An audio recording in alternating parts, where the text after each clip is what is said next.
Yes, that will do quite nicely, she said, as she turned her head towards Foster. And what of you, my beautiful young guest? Why do you come? Yes, of course, you're here for the money. He paid you a great sum, did he not, to help find this individual? But surely there is a reason, a purpose to your need for money and power. I wish to know what compels you. What is it that you desire from life? Do you wish to grow old alone? Do you wish for love and companionship? Do you wish to drown yourself in wealth, regardless of the state of the world behind you? Do you have purpose or none? What is it that you truly desire? She said, gesturing down towards Foster with one of her massive hands, long and gangly, gently ebbing in Foster's direction. Well, ma'am, I don't really know, Foster replied. Truth be told, I don't really think about it that much. I mean, I suppose having power or wealth would be nice. Definitely improve the quality of my life, but I'm not really sure if that's what I want, or whether it's just something that I want. Maybe a means to an end, but I don't really know what the end is. I guess I'm kind of just making it up as I go along. Yeah, I think that feels right. Making it up as I go along. Deciding my destiny as it lays out up in front of me. I don't think too much about the future, just what's going on right now. Worrying about the future doesn't really help you. If you want to survive, you have to worry about the present, Foster said, as she looked back up towards the large figure who had begun to lean out of her chair. Yes, I see. You don't know what you truly want. It is lost to you. You live every day without a plan. You grasp hold of only what is right in front of you, truly living in the present. This is a strong characteristic, young one. Once again, those who possess it tend to be of a much more understandable nature. I rather like those kinds of people. Foster breathed a sigh of relief for a moment, feeling a bit more at ease. At least the hag favored her, so far, which meant that it might positively affect the price. Very interesting, she said, reaching one of her long, gangly fingers up towards the hood that cloaked her face, her fingers reaching beyond the darkness to make contact with something within it, something unclear that they still could not see. The shadow that seemed to cloak her face didn't feel natural. It felt as if it was magically imposed somehow, as if no matter what way the light around entered, none of it found its way into the cloak itself. Well, we have a very interesting mix here. We have one individual who is old and wise and cunning, manipulative, intelligent. Another that is young, living only in the moment. No plans for the future and soon forgetting the past. Smart enough to survive, but not so intelligent that she dulls her heart or emotions. And yet, the companion she travels with is nothing but dead inside. Aren't you? She said, looking to Hamilton. You may possess some level of honor and decency, attachment to those who are loyal to you and show you kindness. But your heart is much shriveled, isn't it? True, you can form bonds of friendship and trust, but as your words spoke to me, just as your friends did, people reveal more than they realize through their words. It is through the words that you have spoken to me today that I have gotten a glimpse, a look beyond the veil of your life and soul, to the depths that lie beyond, to your innermost beings, who you are at your core and why, your past and your present, and possibly your future, which all leaves to question, what should I do? Honestly, you, gentlemen, remind me far too much of people I distaste, that I don't like. And yet, you have powerful characteristics that make you different. Different enough to separate yourself from their lot. And yet there is still an element to you that wanes in their direction, that I feel could someday make you just as they are, just as cold and unfeeling as they are. And you, young one, she said, turning towards Foster, you I like inherently. Everything about you just strikes me as survival, life at its fullest, living in the moment on the edge of each second. Your actions honest to the nature of your being. There is no true deception within you. You may be able to lie, but the truth of your intent is always rather clear. Honest to yourself, in a roundabout sort of way. But this cling that you have to the present is in essence a fear of the future. You do not understand what you want, and because of that weakness you rob yourself of what could be, of a future that lies before you. You ignore hope for the future for attachment to the present, which is both a strength and a weakness. Yes, such a complicated mix, she says, moving her eye line back and forth between Foster and Hamilton. What to do? What is it that I might want from you, if anything at all? She said, still her long gangly fingers reaching into the darkness below the hood. Yes, I think that will do just nicely. I think I figured out what I want in exchange for giving you what it is that you seek. The price seems fair enough to me.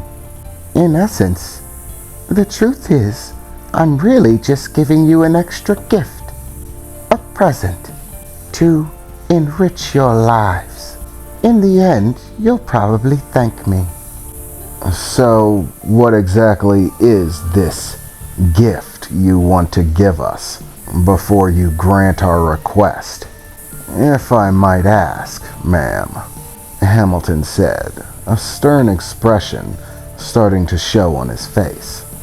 Well, I'm going to help you fix yourselves.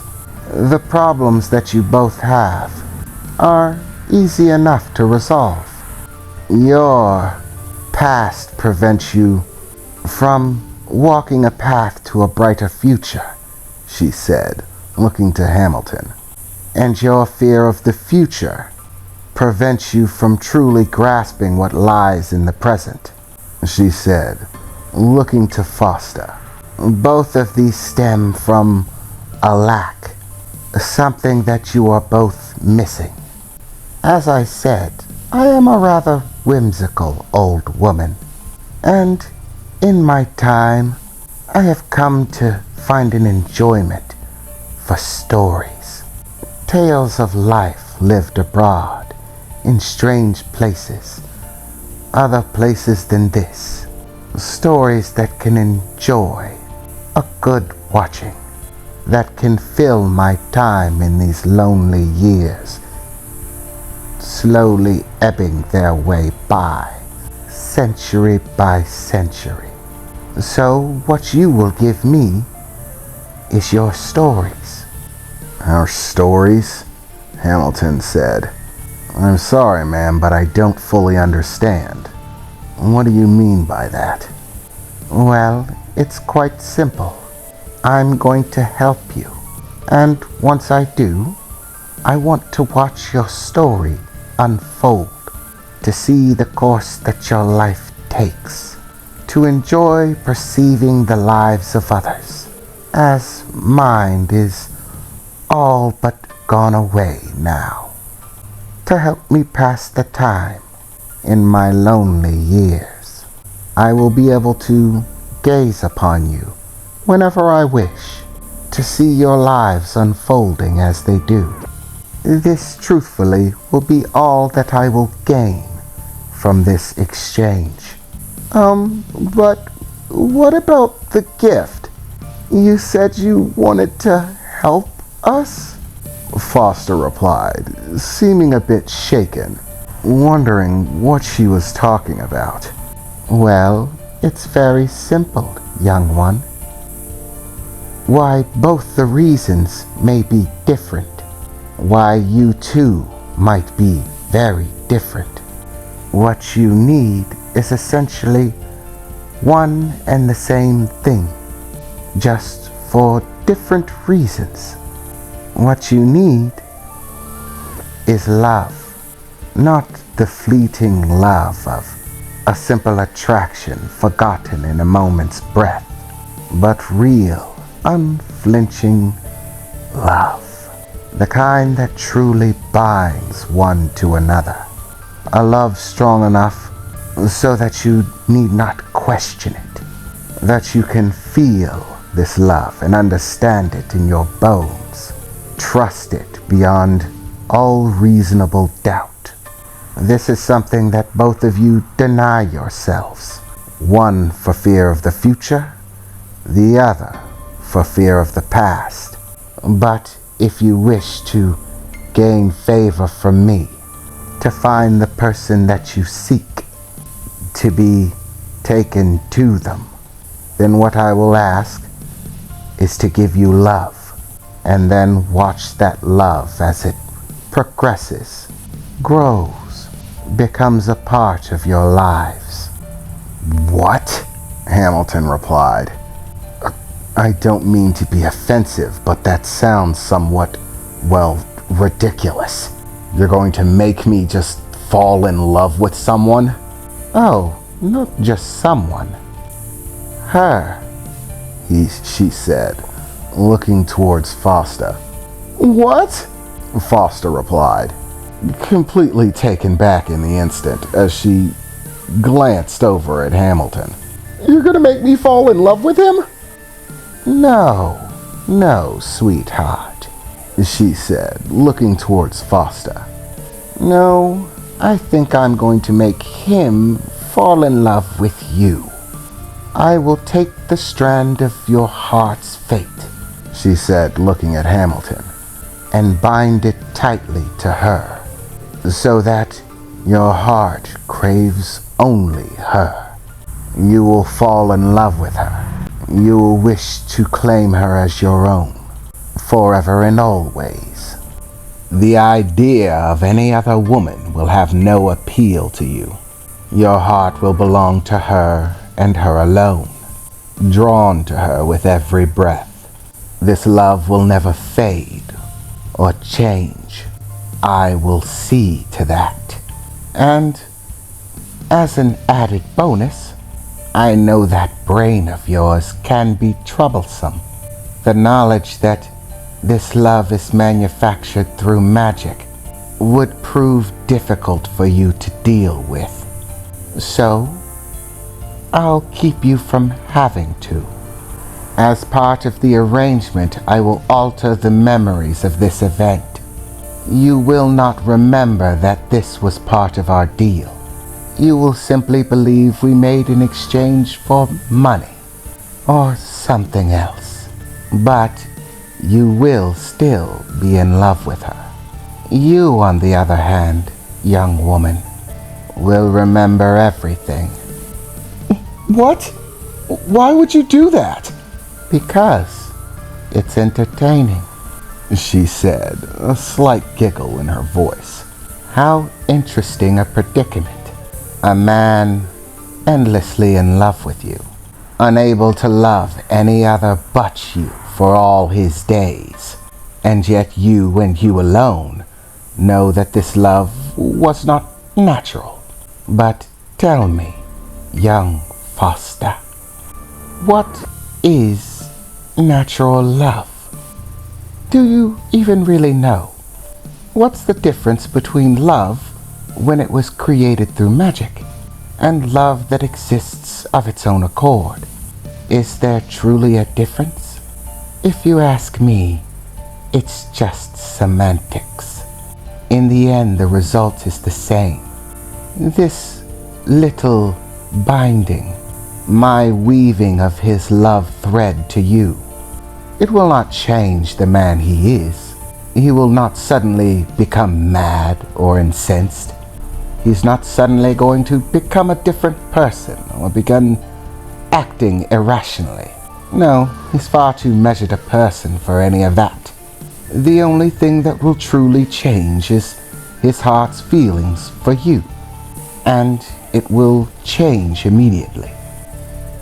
And you'll find that regardless of whether I bound his thread to you or not, the love that he will show you will be no different from that you would experience if he were to fall in love with you of his own accord. It will feel just as natural, just as normal, just as beautiful. So tell me, Foster, what will you do? You won't be able to tell anyone, including him, that this transaction occurred. You will retain the memory of the deal, but be incapable of telling anyone. Tell me, will you refuse his love forever, regardless of how his heart aches, yearns for you? Will you deny it and leave him alone? Or will you eventually accept it? It'll be quite interesting to see when and where that happens. If it indeed happens at all, I think this will be good for the both of you. Damn it. You have to be kidding me. You're telling me I'm going to fall in love with her. That's your price, Hamilton said, looking towards the figure, who was still leaning in towards Foster. Yes, I never thought that it would be such a ridiculous price. Love is just an inconvenience. You don't need it. It'll only slow you down. Damn it. You're certain that there's nothing else that would do for this barter? Yes. Is it a problem? You could always just leave. You don't have to make the deal, the figure said as she leaned back into her seat, beginning to rock once more. Neither one of you has to accept the deal. You can go. Try your luck at finding whoever it is on your own. And just hope that things go your way. I've set the terms. It's up to you whether you will accept or reject them.